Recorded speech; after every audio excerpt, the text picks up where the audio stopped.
오늘 우리 이 말씀을 통해서 우리가 어떻게 하면 영적 성장을 위해서 우리가 하나님께 어떻게 순복해야 할 것인가, 이 문제에 대해서 살펴보도록 하겠습니다. 여러분, 우리가 예수 믿을 때 우리 영혼이 예수 믿기 전에는 죽었는데 예수 그리스도의 보혈의 씨앗, 예수의 복음이 우리에게 뿌려지면 우리의 영혼이 살아납니다. 우리 영혼이 살아날 때 우리가 성장해 가야 되는데, 성장하고 성숙하는 것은 하나님과의 관계가 올바르게 돼 있어야 됩니다. 하나님과의 관계를 올바르게 하기 위해서는 우리가 하나님께 순복하는 삶을 계속적으로 해 가야 합니다. 그렇다면 우리가 어떻게 하나님께 순복하면서 살아갈 수 있을까요? 하나님께 순복하는 방법은 무엇입니까? 세 가지 방법이 있습니다. 첫 번째, 우리가 하나님께 전적으로 순복하기 위해서는 먼저 사단을 대적해야 합니다. 우리에게 시시각각으로 다가와서 유혹하는 사단의 유혹을 말씀으로 대적하고 물리쳐야 한다라는 사실을 오늘 본문 하나님의 말씀은 우리에게 알려주고 있습니다. 야고보 사도는 우리가 하나님께 온전히 헌신하기 위해서 하나님께 순복하는 것, 하나님께 복종하는 것이 꼭 필요하다고 말씀하고 있습니다. 오늘 본문 야고보서 4장 7절 말씀을 보겠습니다. 그런즉 너희는 하나님께 복종할지어다. 마귀를 대적하라. 그리하면 너희를 피하리라. 너희는 하나님께 복종할지어다, 이렇게 말씀하고 있는데요, 여기서 사도 야고보는 하나님께 복종할지어다라고 명령법으로 강하게 명령하고 있습니다. 명령하는데 하나님께 복종하는 구체적인 방법이 뭐냐? 마귀를 대적하라. 여러분, 이게 헬라 원문으로 보면 하나님께 복종하십시오 하고 그리고 하면서 붙어 있습니다. 바로 붙어 있으면서 그 방법으로 마귀를 대적하라, 이렇게 이야기하고 있는 거죠. 그렇기 때문에 여러분, 우리의 신앙 성숙을 방해하는 세력이 있는데 그 세력이 뭐냐면 사단 마귀라는 거죠. 사단 마귀가 우리가 하나님의 뜻대로 살아가기를 방해합니다. 여러분, 어떤 분들은 사단을 대적하라, 마귀를 대적하라 하면은 그냥 영적인 싸움 중에서 귀신과의 싸움으로만 생각합니다. 어떤 귀신 들린 사람이 정신 이상자처럼 행동하면서, 미친 사람처럼 행동하면서 이렇게 생각하는, 그래서 귀신아 물러가라 이렇게 생각하는 정도의 영적 싸움을 생각합니다. 하지만 사단의 세력은 사도 바울이 좀 자세하게 우리에게 알려주고 있습니다. 에베소서 6장 12절 말씀을 보면 우리의 씨름은 혈과 육을 상대하는 것이 아니요 통치자들과 근세들과 이 어둠의 세상 주관자들과 하늘에 있는 악의 영들을 상대함이라.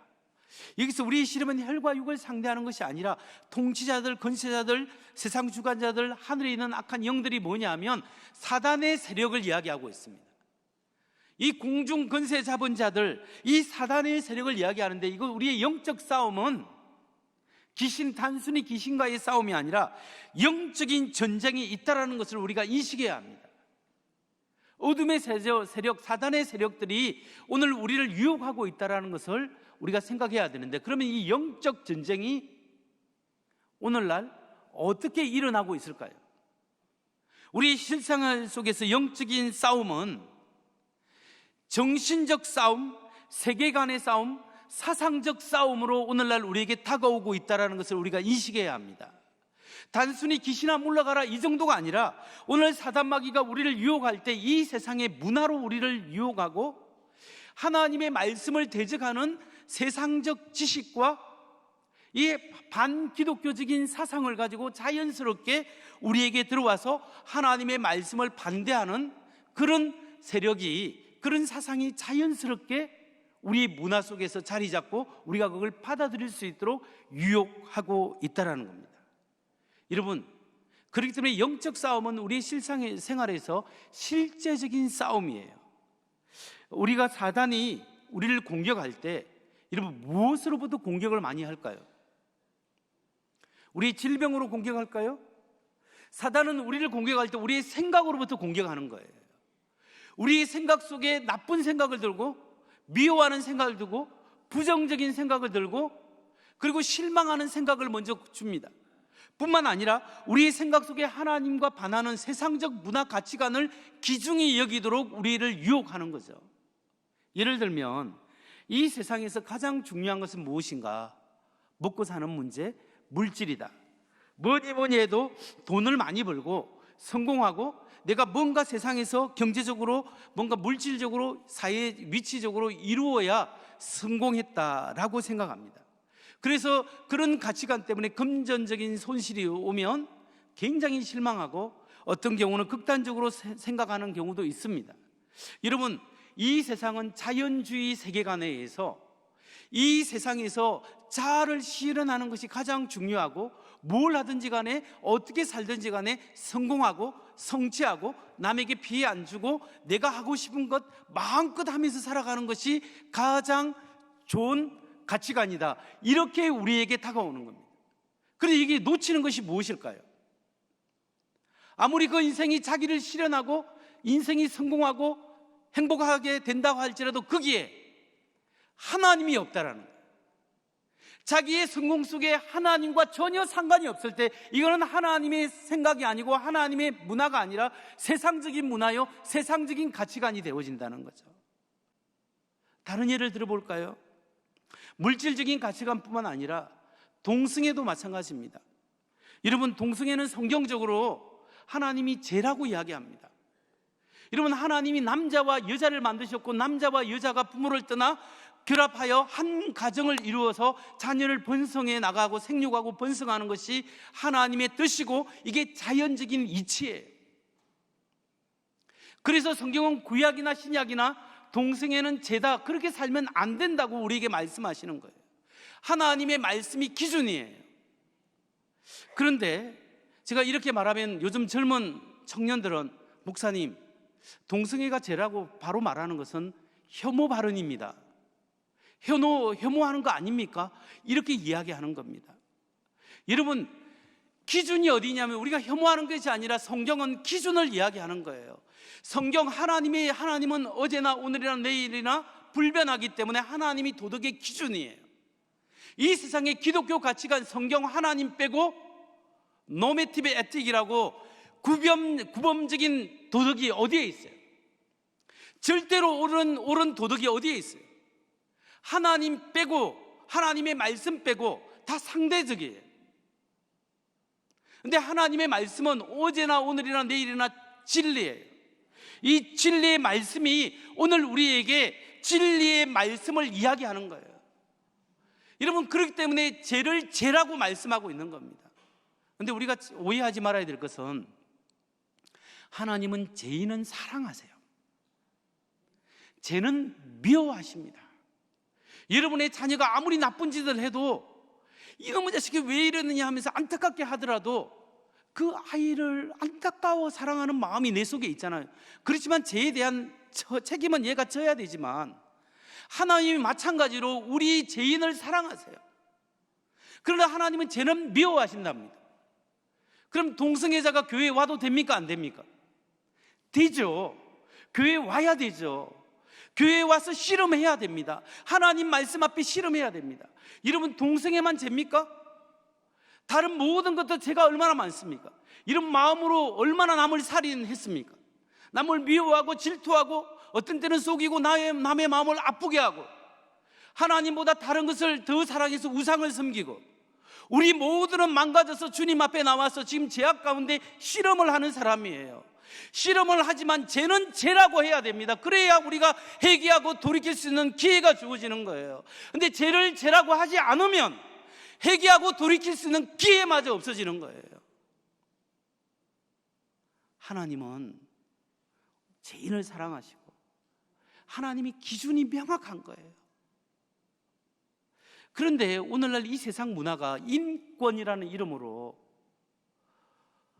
하나님의 말씀을 뒤틀어 버리는 거예요. 여러분, 인권이 어디에서 나왔어요? 세상의 어느 철학, 어느 종교에서 인간의 권리가 인간이 동물과 달리 인간이 존엄하다는 사상이 어디에 나와요? 하나님이 하나님의 형상으로 인간을 만드셨다. 이 말씀 외에 어디에서 인간의 존엄성을 찾을 수 있으면 한번 이야기해 보세요. 인권은 성경적인 개념이에요. 인간만이 존귀한 자예요. 동물과 달리. 그렇기 때문에 하나님의 말씀이 기준인데, 오늘날 세상은 너무나 이 시대는 말씀을 제외하고 다른 것으로 그것이 맞다고 이야기하는, 이게 바로 사단이 오늘날 이 시대를 공격하고 우리를 오염시키는 전략이라는 사실입니다. 여러분, 그럼 우리가 아무리 좋은 것이라도 하나님의 말씀에 위배되면 아닙니다. 그걸 거부할 수 있는 믿음이 있어야 되는데, 그렇게 거부할 수 있는 믿음은 어떻게 생길 수 있겠습니까? 사단을 대적하기 위한 첫 번째 단계가 뭐냐면 바로 내 생각을 하나님의 말씀으로 바로잡아야 하는 거예요. 사단이 오늘날 어떻게 공격한다고요? 다른 사람을 통해서 육체적으로 여러 가지 루트를 통해서 공격하지만 이 세상의 사상과 문화를 통해서 내 생각 속에 먼저 사단이 진입하는 거예요. 생각으로 유혹하는 거예요. 그럼 내 생각 속에 뭘 해야 돼요? 하나님의 말씀을 집어넣어야 판단 기준이 생길 거 아니에요. 하나님의 말씀에 무장되고 하나님의 말씀으로 사단의 역사를 물리쳐야 한다는 겁니다. 마치 예수님께서 말씀으로 사단의 유혹을 물리친 것처럼 오늘 여러분 하나님의 말씀을 우리 생각 속에 집어넣으십시오. 성경을 읽으십시오. 성경을 배우십시오. 말씀대로 실천하고 말씀대로 판단하고 말씀이 아니라면 아니라고 고백하고 그렇게 사단의 유혹을 물리칠 때 우리는 영적으로 성장하고 하나님께 순복하는 사람이 될 줄 믿습니다. 말씀으로 사단의 생각 유혹을 물리치는 여러분 되시기를 주의 이름으로 축원합니다. 다음으로 우리가 영적 성장을 이루기 위해서 하나님께 전적으로 순복하는 방법은 무엇이겠습니까? 두 번째, 우리가 하나님께 전적으로 순복하기 위해서는 순결한 신앙으로 하나님께 더 가까이 나아가는 겁니다. 순결한 신앙으로 하나님께 더 가까이 나아갈 때 우리가 영적인 성장을 이룰 수 있습니다. 하나님은 우리를 초대하고 있습니다. 가까이 나오라고 초대합니다. 하나님께 가까이 가야 합니다. 야고보 사도는 우리 모두가 하나님께 더 가까이 나아가라고 명령하고 있습니다. 야고보서 4장 8절을 볼까요? 하나님께로 가까이 가십시오. 그리하면 하나님께서 가까이 오실 것입니다. 죄인들이여 손을 깨끗이 하십시오. 두 마음을 품은 사람들이여 마음을 순결하게 하십시오. 하나님께 가까이 가십시오. 그리하면 하나님께 가까이 오실 것입니다. 영적으로 성장하는 길은, 하나님께 순복하는 길은 가까이 나아가는 겁니다.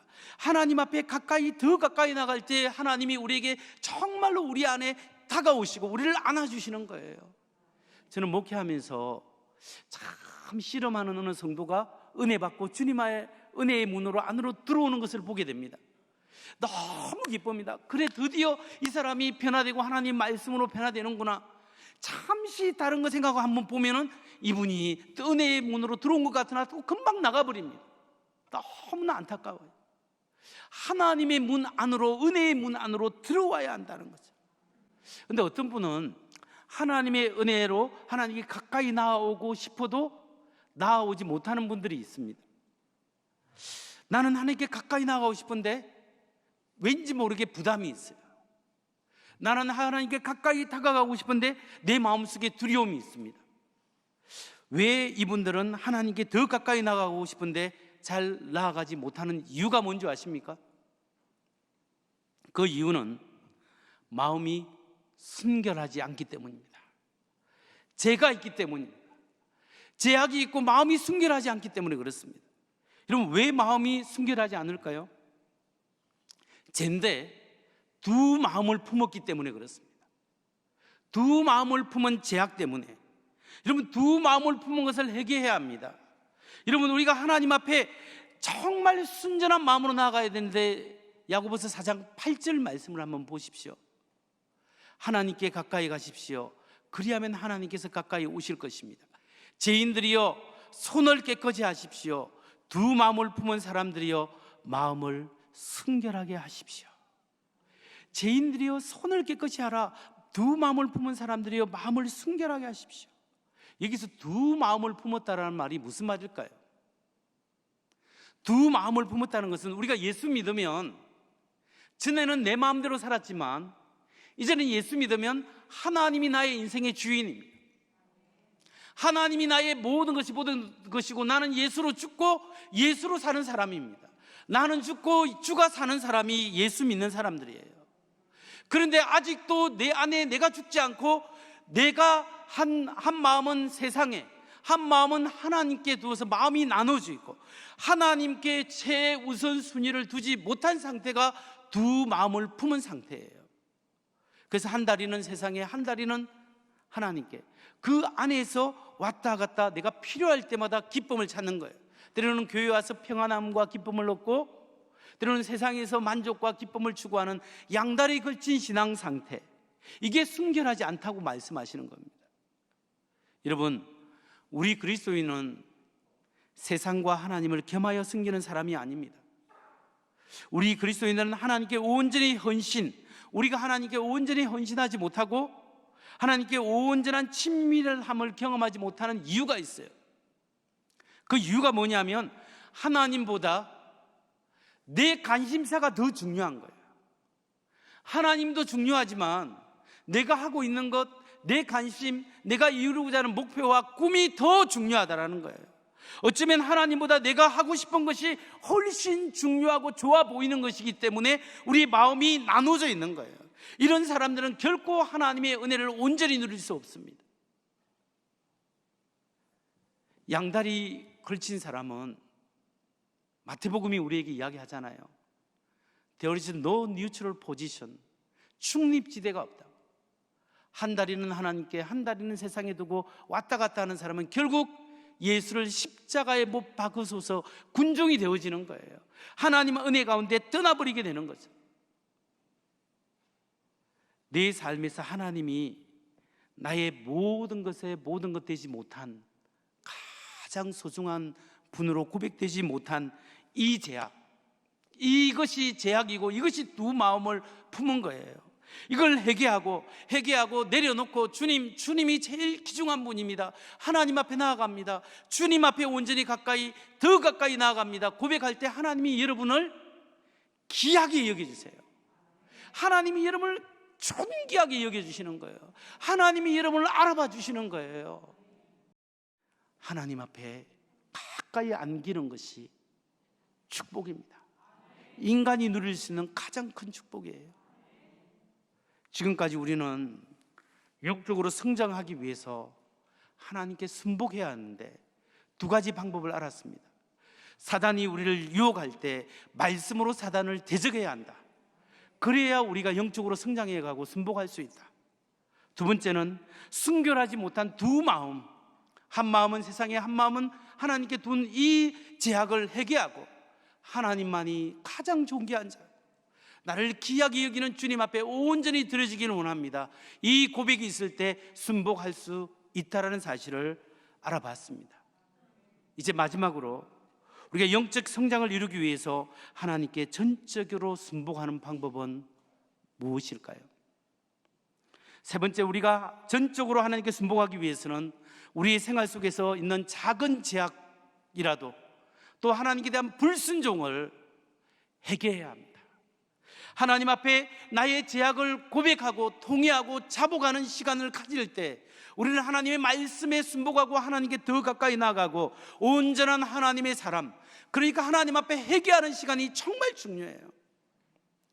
여러분, 사도 야고보는 하나님께 온전히 순복하기 위해서 우리 안에 일어나는 작은 불순종, 제약들을 회개할 것을 요구하고 말씀하고 있습니다. 야고보서 4장 9절 말씀 볼까요? 여러분은 괴로워하십시오. 슬퍼하십시오. 우십시오. 여러분의 웃음을 슬픔으로 바꾸십시오. 기쁨을 근심으로 바꾸십시오. 여러분 보십시오. 여기서 괴로워하십시오. 슬퍼하십시오. 우십시오. 왜 야고보 사도가 야고보 교인들에게 그렇게 이야기했을 겁니까? 여러분의 웃음을 슬픔으로 바꾸고 기쁨을 근심으로 바꾸십시오. 왜 이렇게 이야기했을까요? 여기 괴로워하고 슬퍼하고 울라라는 것은 구약 성경에서 항상 선지자를 통해서 이스라엘 백성에게 줄 때 뭐냐면 여러분의 죄악을 회개하십시오, 회개의 메시지를 전할 때 항상 이 패턴으로 한 거예요. 여기서 내가 웃고 내가 기뻐하는 것은 하나님이 기뻐하는 것일까요? 하나님이 좋아하는 것일까요? 아니에요. 내가 좋아하는 거예요. 하나님이 싫어하지만 내가 좋아서 내가 이거 하니까 내가 이거 마음이 좋고 마음이 들고 내가 비록 죄인 줄 알지만 거기에 젖어 살면서 나의 기쁨을 주는 것, 나에게 의미를 주는 것, 그것이 비록 죄고 나를 파괴하고 다른 사람을 파괴할지라도 그 속에 머물려고 하는 이 마음을 회개하고 돌이키라는, 괴로워하고 애통하고 자복하고 하나님 앞에 나아오라는 말씀이에요. 여러분, 불순종인 줄 알면서, 하나님께서 기뻐하지 않는 것을 알면서 왜 그것에 낙을 누리고 기쁨을 누리고 그것에 젖어 살려고 하십니까? 나의 모습은 어떻는지 말씀을 통해서 비춰봐야 합니다. 혹시 내가 하나님이 기뻐하지 않는 그곳에 머물러 있는지, 하나님이 원하지 않는 그곳에서 그 일을 하고 있는지, 주여 나는 죄인이로소이다, 나는 망가졌습니다, 나를 불쌍히 여기시고 주여 나를 도와주옵소서, 주님 나를 붙들어 주시고 회개하고 돌이킵니다. 하나님 앞에 돌아서야 한다는 거예요. 하나님 앞에 돌이키지 않는 심령에 대해서 예수님께서도 경고하시는 거예요. 신약 성경 누가복음 6장 25절을 통해서 예수님이 이렇게 말씀하십니다. 너희 지금 배부르는 사람들은 화가 있다. 너희가 굶주리게 될 것이기 때문이다. 너희 지금 웃는 사람들은 화가 있다. 너희가 슬퍼하며 울 것이기 때문이다. 지금 자기의 인생의 베개, 자신의 인생의 재산과 경험과 자기에게 축적된 사람들과 자기 인간관계 때문에 내가 든든하게 서가고 있다는 사람들은 애통하고 슬퍼하는 그 일이 있다라는 거예요. 왜냐하면 그 모든 것이 허망하게 무너질 그날이 있기 때문입니다. 하나님 앞에 돌이켜야 합니다. 하나님 앞에 나의 죄악을 고백하고, 주여 나는 망가졌습니다, 주께서 고쳐주옵소서, 오늘 말씀으로 새롭게 하시고 찬양으로 새롭게 하시고 오늘 하나님께 가까이 나갈 수 있는 새로운 은혜를 내게 더하여 주옵소서 할 때 하나님의 놀라운 성령의 역사가 여러분의 심령을 강타하고 변화의 역사가 일어나기를 주의 이름으로 축원합니다. 말씀을 정리합니다. 신앙 성장하기 위해서는 순복해야 합니다. 순복하는 방법은 세 가지인데, 첫 번째, 사탄을 말씀으로 물리쳐야 한다. 세상적 가치관, 세상적 유혹을 하나님의 말씀으로 대적하라. 두 번째는 하나님과 세상을 겸하여 생긴 이 나누어진 두 마음을 하나님 앞에 회개하고, 하나님이 나의 모든 것의 모든 것 되십니다 고백하며 돌이켜야 한다. 그리고 구체적으로 세 번째는 나의 작은 불순종, 작은 죄악, 내가 하나님이 기뻐하지 않는 것에 머물러 있는 그것에서 돌이켜서 하나님께서 깨닫게 해주시면, 성령께서 여러분의 양심을 통하여 생각을 통하여 말씀하실 때 주여 나는 죄인으로소이다 던져버리기를 원합니다. 옛 것을 벗어버리고 새 것을 잊기를 원합니다. 회개하고 돌이킬 때 하나님께서 가까이 더 가까이 품어주십니다. 여러분, 만일 우리가 하나님 앞에 이렇게 순복하고 하나님께 가까이 나오면 하나님이 여러분을 어떻게 축복하신 줄 아십니까? 이렇게 하나님의 말씀대로 살아가면 하나님이 여러분을 어떻게 축복하실까요? 하나님께서 하나님 앞에 그렇게 낮추는 사람을 높이십니다. 하나님이 높이십니다. 하나님이 높이시고 위대하게 사용하신다는 거예요. 야고보서 4장 10절 마지막으로 보겠습니다. 주님 앞에서 자신을 낮추십시오. 그리하면 주님께서 여러분을 높여주실 것입니다. 하나님 아버지, 나는 하나님 마음은 아무것도 아닙니다. 부족합니다. 주여 불쌍히 여겨달라고 하나님 앞에 고백하는 사람을 하나님이 높여주실 거예요. 예수님 때문에 직장에서 내가 하지 않아야 될 일도 하고, 내가 희생하지 말아야 될 것도 하고, 내가 할 말이 많아도 예수님 믿는 예수쟁이 때문에 내가 참고, 오늘도 묵묵히 내가 가진 것을 통하여 이 사회를 위해서 다른 남을 위하여 쓰임받고자 하는 그 사람, 그렇게 오늘 겸손히 여기는 사람을 하나님이 높이십니다. 교회 안에서도 하나님 앞에 묵묵히 자기의 맡은 일에 충성하고 봉사하는 사람, 하나님이 그 사람을 높이실 것입니다. 하나님, 내가 부족하지만 하나님 믿고 의지합니다. 주여 나를 도와주옵소서. 온전히 하나님을 신뢰하십시오. 그때 하나님이 여러분을 붙잡아 주시고 여러분을 높이시고 여러분의 그 믿음을 통하여 여러분의 자녀들을 위대하게 사용하실 줄 믿습니다.